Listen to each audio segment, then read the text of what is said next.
intenso en Uruguay, valiosamente intenso. La lucha contra la impunidad, la lucha por la defensa de los derechos humanos, de todos los derechos humanos, sigue siendo una batalla central en todo nuestro país. Esa es una coyuntura que estamos viviendo en este minuto. Y bueno, quizá en algún momento también debamos volver a repensar nuestro posicionamiento en esta materia. No era lo que tenía previsto hablar, pero me provocaste, Gabriel, es una injusticia, pero no me iba a meter en este tema, pero me viene bien, capaz que la conclusión, voy a adelantar la conclusión, en todo caso yo estoy convencido de que es la agenda de derechos humanos, de todos los derechos humanos, la que es capaz de estructurar doctrinariamente a la izquierda y al progresismo. Estoy convencido y esa fue la vocación por la que terminé en la conducción del frente, que siempre es circunstancial, siempre es ocasional y siempre es coyuntural. Pero bueno, ahora sí empiezo propiamente, que es, en principio, por supuesto, agradeciendo a la Fundación Eber por darnos esta oportunidad de encontrarnos y a Progresistas en Red por atreverse, por ser atrevidos.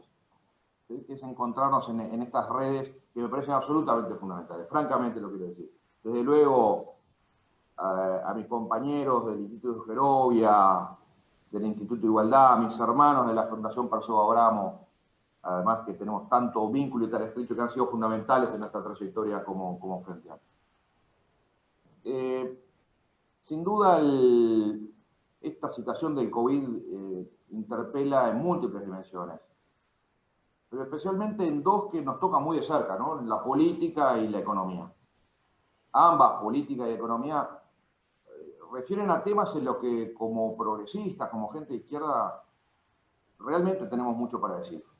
Expresan buena parte de lo que como progresistas consideramos que es que esta crisis desnuda y que son a su vez debilidades y fortalezas. En ambos casos, cosas que muchos querían ocultar. Lo primero que quisieron ocultar, y no han podido, es la centralidad del Estado. El Estado vuelve en aquellos lugares donde se había retirado. Los compañeros chilenos seguramente puedan contar mucho sobre esto.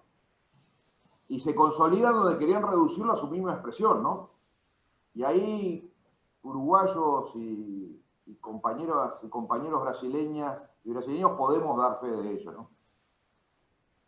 Y eso ocurre porque tuvo que ser el Estado y no el mercado el que reaccionara ante la pandemia.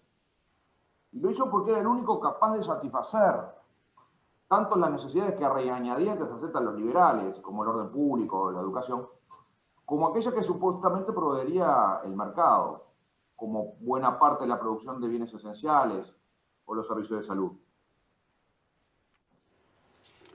Por eso que no nos cansamos de reafirmar que los estados fuertes, yo aquí retomo la expresión que marcaba Marcelo Ferreira al principio, en la presentación de este encuentro, un estado presente y solidario, es una pata central, un aspecto central de una sociedad igualitaria, algo de lo que podemos dar fe desde Uruguay, donde un gobierno inocultable tinte neoliberal hoy cabalga exitosamente los aspectos sanitarios y algunos de los aspectos sociales de la pandemia gracias a la política que el Frente Amplio, en 15 años de administración de izquierda y progresista, diseñó, en las capacidades estatales además, que desde el Frente fortalecimos y construimos.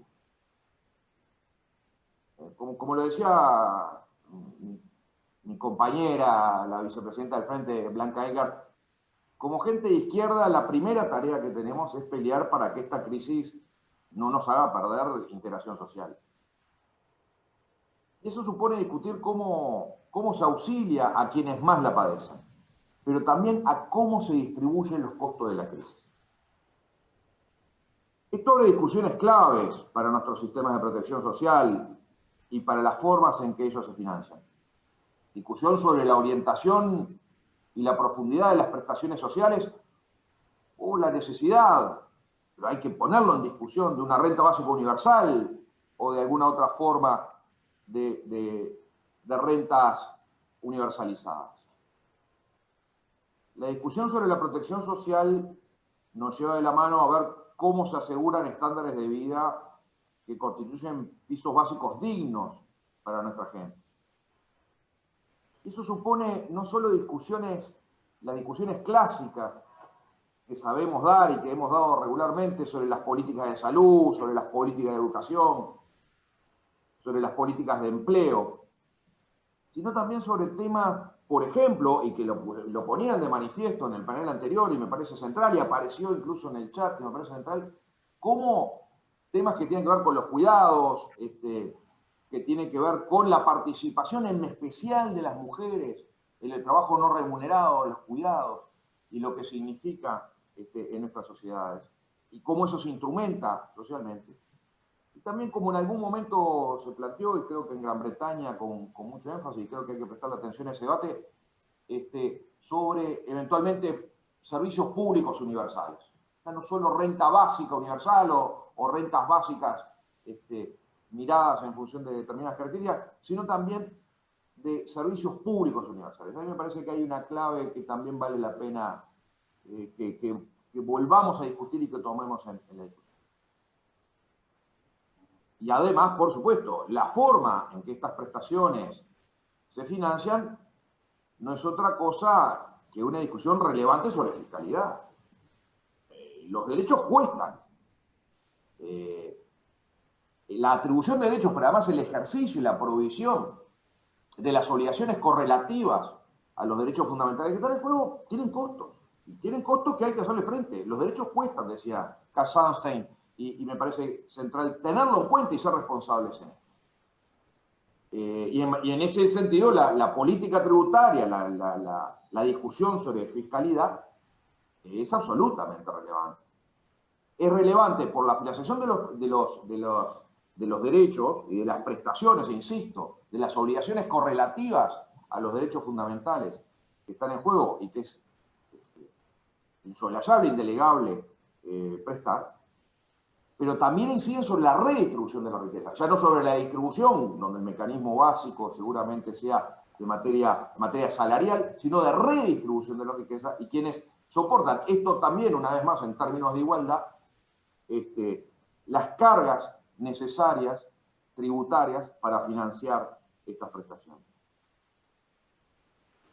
Discusiones como estas hay que darlas sin duda entre las fuerzas políticas progresistas y izquierdas, pero hay que darlas con la sociedad, con la gente, y hay que bajar, hay que ser claros, hay que ser humildes y claros en cómo se intercambia con la gente de carne y hueso, no con una entelequia de estas cuestiones, tanto de la provisión de las prestaciones para satisfacer derechos fundamentales, como de su financiación por regla de fiscalidad. Y este es un desafío central para la fuerza izquierda y progresista, ¿no? Absolutamente central. Las mejores experiencias de avances sociales pueden experimentar realmente retrocesos enormes, gigantescos, si dejamos progresar el discurso del individualismo. Y las mejores políticas tributarias pueden verse amenazadas por la falta de una visión común y también, obviamente, de políticas regionales integradas. Esto supone que a nivel político debemos es necesario consolidar los bloques de izquierda y progresismo en cada país. Y en esto, humildemente lo digo, pero también con mucho orgullo, cuando nos aprestamos a cumplir el próximo 5 de febrero, dentro de unos meses nada más, medio siglo de construcción de la unidad de la izquierda y del progresismo en Uruguay, en esto humildemente creemos que podemos aportar. Lo digo, insisto, con mucha humildad, pero también con muchísimo orgullo. Generar alianzas sociales con los sectores organizados de cada país es absolutamente clave en nuestras políticas, en nuestro accionar político como fuerzas políticas. Sin fundirnos en el movimiento social y sin pretender que el movimiento social sea polea de transmisión de nuestro principio, pero sí en esa articulación de ida y vuelta y de diálogo con distintas funciones que cumplimos en el escenario social. El movimiento social no es lo mismo que la organización política, y debemos proteger también la independencia del movimiento social y no cooptarlo, ni viceversa, ser el brazo político de la asociación del movimiento social. Pero sí es imprescindible este diálogo de articulación conjunta con el movimiento social organizado, sin duda. Y eso es clave no solo en el ámbito nacional, sino también en el ámbito regional y desde luego también global. La vocación internacionalista tiene que ser una vocación una vez más puesta en escena en la génesis de la izquierda, además de nuestra historia como familia de izquierda históricamente, de la izquierda y del progresismo. Sabemos que en estas épocas globales las mentalidades se forman también con la influencia de lo que ocurre en otros países, incluso en algunos muy alejados y muy diferentes a los nuestros. Por eso necesitamos, como lo decían hace minutos nada más, tener un nuevo consenso progresista regional, y yo creo que hay que animarse al desafío global. Y hay manifestaciones que seguramente en su acumulación cuantitativa nos dan la esperanza de que puedan derivar en un precipitado global de por lo menos de algunas bases fundamentales de un acuerdo, un gran acuerdo progresista a nivel global. Y ese nuevo consenso tiene que ser una herramienta para enfrentar el pretendido sentido común de la nueva derecha. Ese nuevo consenso tiene que tomar en cuenta la nueva realidad internacional, con una globalización que tiene una gobernanza debilitada, como decía Tocatiano hoy más temprano. Nos angustiaba un poco también su diagnóstico, pero por duro hay que tomarlo, y agravada además por algunos nuevos liderazgos, ¿no?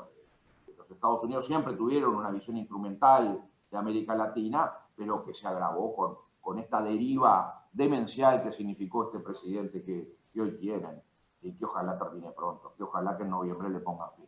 No porque venga el mundo del pan y las rosas, pero esto que venimos padeciendo desde la primera potencia mundial con este tipo de frente es insoportable. Y tenemos que reconocer que hay otros jugadores globales, lo decían hoy, Tocatián planteaba además la agudización, la probable agudización del conflicto China-Estados Unidos, pero el actor chino es un actor central, fundamental hoy en el concierto. Y ahí hay que realmente, incluso como fuerza progresista, dialogar también con actores del sudeste asiático, en particular de China. No podemos resignarnos a no tener voz en ese debate. Pero esa voz tiene que estar acompañada de una estrategia regional que logre incorporar los temas globales que nos desafían. La salida de la pandemia va a tener particularidades en cada país, pero va a ser global. Y que lo que no puede ser es una nueva normalidad, que en definitiva se parezca mucho a la vieja normalidad. 3 minutos, Javier. Tenemos que incluir los desafíos que nos plantea, temas como los que planteaba recién y con gran claridad Valente, que los acompaño totalmente, el desafío de la democracia, la disputa de valores, pero también, lo decía Mónica, y me parece con mucho tino, y lo decía antes Beña respecto al trabajo del futuro, pero la dimensión ambiental y la gestión común de los riesgos, como nos muestra la pandemia, hoy ratificamos que son globales. Y termino, y tenemos que hacerlo en un marco que fortalezca los procesos democráticos, desde una perspectiva progresista, pero que fortalezca los procesos democráticos. Porque el mayor riesgo para todas es que siga progresando un desencanto con la democracia que amenace la construcción de sociedades más integradas y más justas. Pero en todo caso, dos conclusiones. En realidad, una conclusión de aspiración. Creo, francamente, que la agenda capaz de estructurar esta corriente es la agenda de derechos humanos. Creo que allí tenemos que seguir profundizando en su reflexión como programa básico, como programa común de todos los derechos humanos. Y lo segundo es, más allá de los diagnósticos que son preocupantes, la convicción, la esperanza de que es posible y que vamos por el buen camino. Y que estos espacios, estos que hoy nos convocaron, son caminos para ir construyendo eso. Así que también es la esperanza, el sentido de la esperanza que nos anima. Nada, gracias.